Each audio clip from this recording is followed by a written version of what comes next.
kami beranggotakan dengan saya sendiri, Octavia Khairunisa dengan NIM 2322100030 dan rekan saya Firatna Elsti dengan NIM 23221035 dan saya Edi Amalia dengan NIM 23221028. Saya Devina Sabrina dengan NIM 23221029 dan saya Sinta Lestari dengan NIM 2322100019.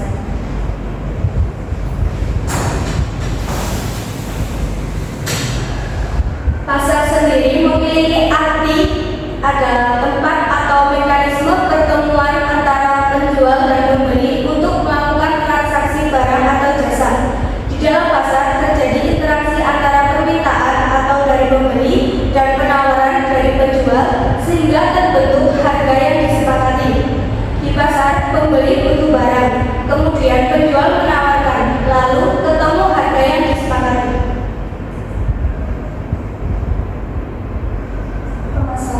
Pemasaran adalah suatu proses sosial dan manajerial di mana individu dan kelompok mendapatkan kebutuhan dan keinginan mereka dengan menciptakan, menawarkan, dan bertukar sesuatu yang bernilai satu sama lain. Jenis-jenis pasar ada beberapa. Yang pertama ada pasar oligopoli. Pasar oligopoli berasal dari kata oligo yang artinya beberapa, sedang kata poli artinya menjual. Jadi pasar oligopoli adalah pasar yang hanya dikuasai oleh beberapa perusahaan atau produsen atau penjual saja, dan barang yang dijual biasanya mirip-mirip sehingga persaingannya sangat ketat. Jika suatu produsen itu mengubah harga atau menurunkan harga, maka persaingan juga akan ikut terpengaruh dan hingga semua produsen itu akan menurunkan semua harga-harga. Yang kedua adalah pasar monopoli. Secara etimologi, kata monopoli berasal dari kata Yunani monos yang berarti sendiri dan polei yang berarti penjual. Pasar monopoli adalah pasar yang hanya dikuasai oleh satu penjual saja. Barang atau jasa yang dijual biasanya unik dan tidak punya pengganti dekat, sehingga konsumen tidak punya pilihan. Selain itu, ada hambatan besar bagi penjual lain untuk masuk ke pasar tersebut. Yang ketiga yaitu pasar persaingan sempurna. Pasar persaingan sempurna adalah bentuk pasar di mana terdapat banyak penjual dan pembeli dengan produk yang bersifat homogen. Tidak ada pihak yang bisa mengendalikan harga karena harga terbentuk murni dari interaksi permintaan dan penawaran. Dalam pasar ini, informasi harga bersifat terbuka dan mudah diakses oleh semua pihak. Kemudian jenis-jenis pasar yang keempat adalah pasar monopolistik. Pasar monopolistik yaitu suatu pasar di mana terdapat banyak penjual atau perusahaan dan memiliki ukuran yang relatif sama besarnya.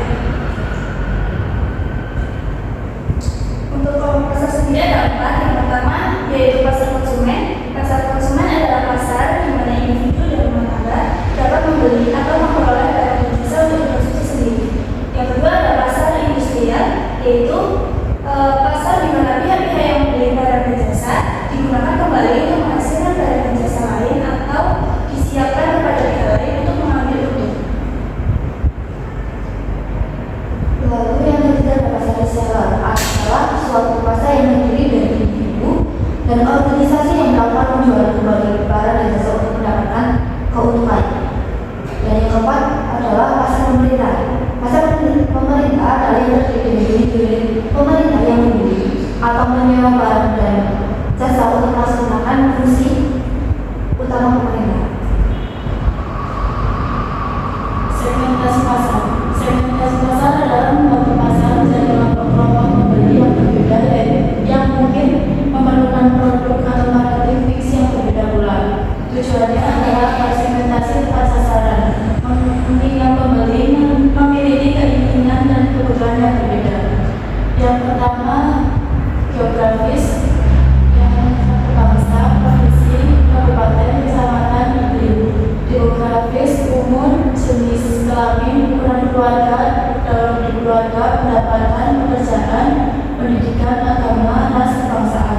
Psikografis, kelas sosial, gaya hidup, karakteristik kepribadian,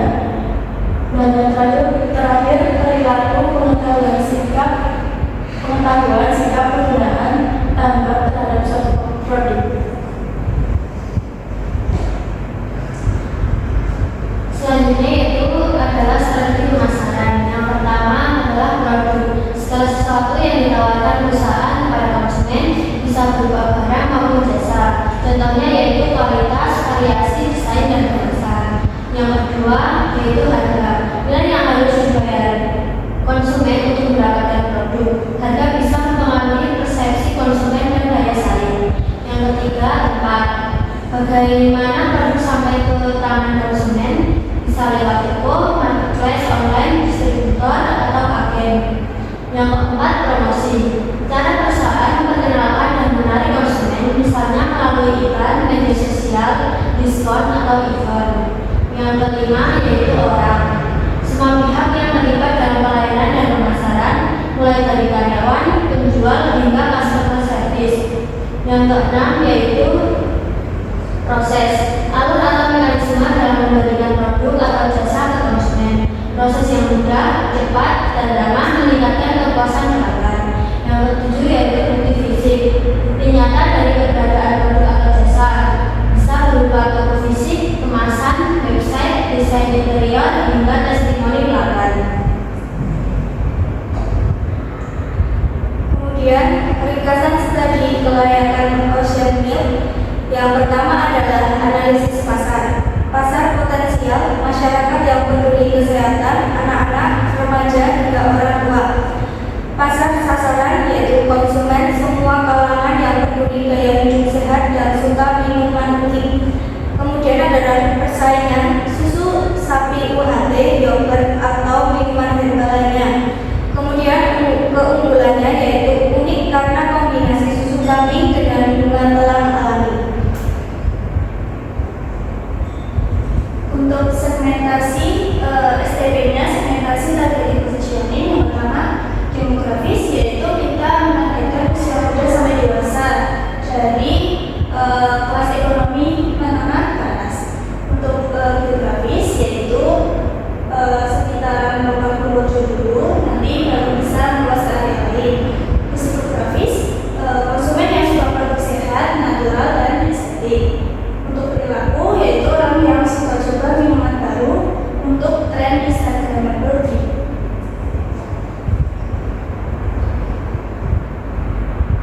Oke, ini setelah pemasaran marketing menggunakan sebenarnya ada 4 track, tapi kita menggunakan itu juga. Yang pertama adalah produk. Dan produk dari pas yang itu menggunakan susu kambing dengan bunga telang dengan warna alam biru dan biru. Dan kan ada harga dari Ocean ini kan masih terjangkau, tapi termasuk minuman yang kita minum karena itu termasuk minuman kesehatan. Terus price-nya untuk tetap penjualannya bisa dijual pakai seperti Shopee, IG, terus bisa order juga bisa.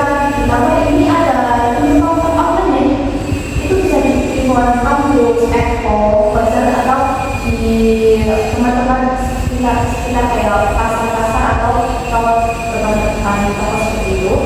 Terus untuk promosinya kita akan menggunakan konten video ataupun TikTok. Terus ada testimoni misalkan juga. Nanti setelah itu kita menggunakan foto estetiknya dengan warna minumnya itu berwarna biru dan putih.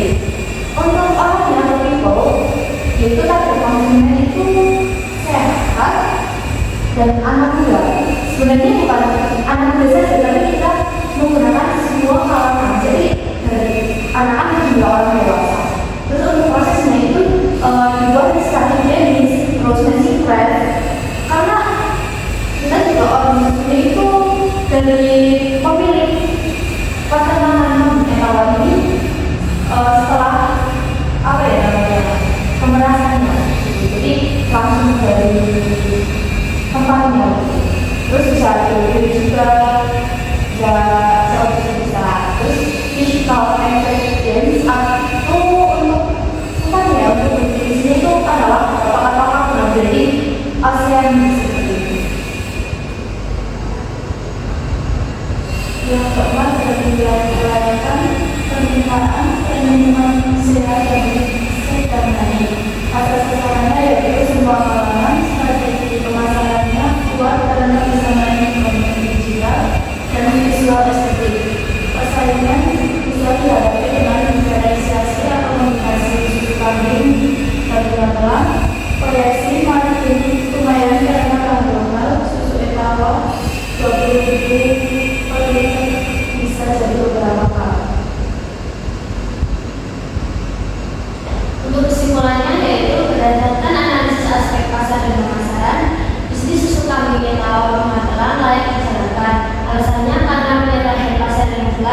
tren lingkungan sehat yang terus berkembang, dan diferensiasi produk